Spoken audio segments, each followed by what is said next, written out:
আসসালামু আলাইকুম সবাইকে।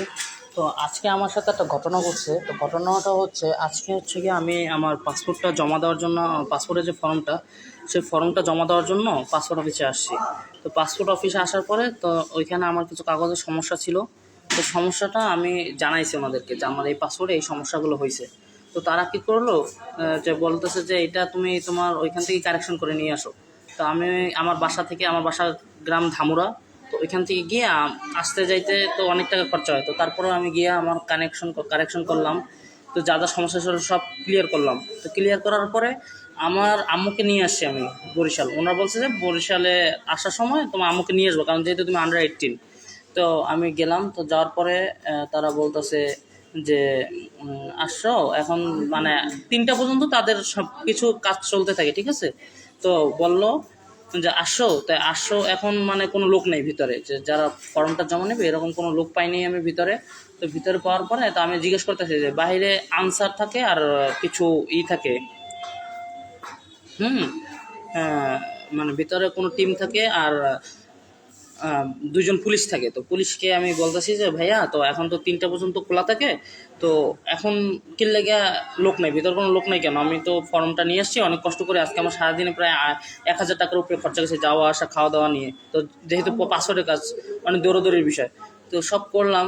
তো এরপরে তারা বলতেছে, পুলিশ আমাকে মানে গোপনে ডাক দিয়ে পরে আমাকে বলতেছে যে তুমি আমাকে 1500 টাকার মতো দাও, আমি তোমাকে যা যা সমস্যা আছে আমি সব ক্লিয়ার করে দিই। তো আমার কথাটা হচ্ছে, আমি যেহেতু বরিশালে আমার ওয়ার্কিং টাইমের ভিতরে আমি আসছি, তো কেন আমাকে তাকে ঘুষ দিয়ে বা আমি দালালকে টাকা দিয়ে কেন আমাকে করতে হবে? দালালকে কেন টাকা দিয়ে আমার পাসপোর্টটা ফিল আপ করতে হবে? তো আমরা ছাত্ররাই তো এই যাতে বৈষম্য না হয়, দুর্নীতি না হয়, এর কারণে এত কিছু করলাম। পরে আপনারা যারা দেখতেছেন অবগত আছেন যে কয়েকদিন আগে পুলিশরা দুদক, বিশেষ করে বরিশাল আসছিল। তো আইসা ওনরা সব দেখছে। তো দেখে 2জন একে নিয়ে গেছে, পুলিশে ধরে নিয়ে গেছে। তো এখনও কেন এরকম হয়রানি হবে? তারা একটার পরে আর কোনো ফর্ম জমা নেবে না, এবং এরপর ফর্ম জমা নিতে হলে আমাকে দালাল ধরে পরে আর কি ফর্ম জমা দিতে হবে।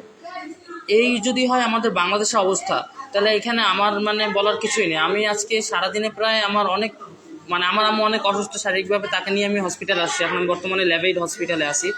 তো এখন এখন রিসেন্টলি টাইম এখনও 2:37 বাজে, এখন আমার কাছে আধা ঘন্টা টাইম ছিল।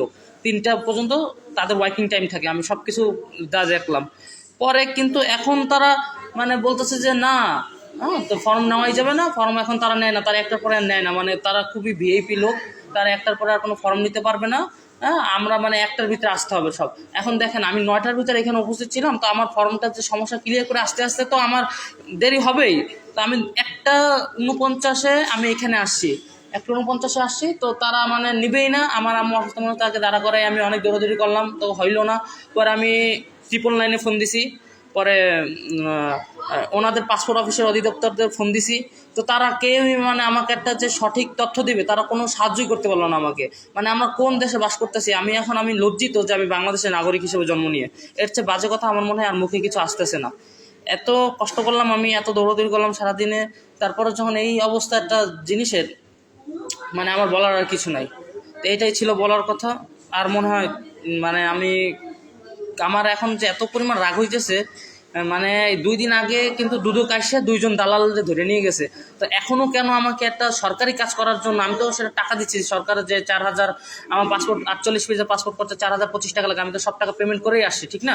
তো কেন আমাকে টাকা দিয়ে পরে কাজ করাইতে হবে? সরকারি কাজ যদি টাকা দিয়ে করাইতে হয় তাহলে এটা কোনো মানে আছে?